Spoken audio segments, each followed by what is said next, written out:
Poder dar um abraço naquele de Cristo, hip hop metal, né? Hip hop metal e hip hop metal, vocês têm que dar um jeito para aparecer na Igreja das Américas num dos nossos cultos, para mandar lá um recado, desde que seja um metal. Falou, meu irmão? Beleza, tamo junto. Galera, estamos juntinho aí, programa Mensagem de Paz, Bruno Toff, Pastor Silas, juntinho, misturado. Se liga que por aí vem mais pressão, hein?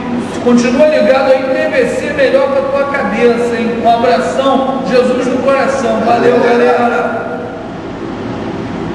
Específico, o conteúdo, a metodologia, a avaliação, a bibliografia básica, complementar. Direitinho. Tá? Tudo igual.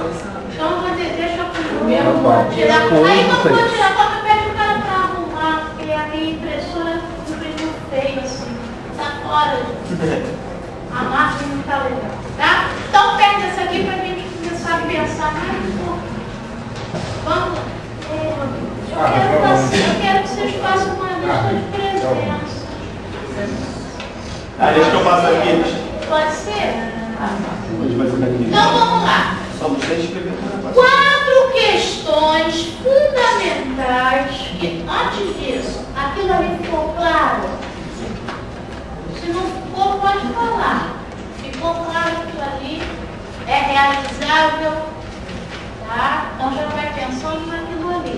Aquilo ali é o trabalho final da disciplina. Tá? Isso. Que alcance pelo menos 3.000. Tá? Agora, por exemplo, o Zé Antônio, de repente, ele sabe fazer um projeto que tenha muito mais elaboração do que aquilo ali. Problema nenhum. Mas aquilo ali é meu básico. Tá? Vocês fazendo aquilo ali já está ótimo. Ah, eu quero botar também. Que isso? Pode ser. Vai botar lá no YouTube, junto com o vídeo. Vamos assistir. Close, recadão aí, professora. Manda um beijo pra galera aí, vai. Olha o estilão. Olha o estilão.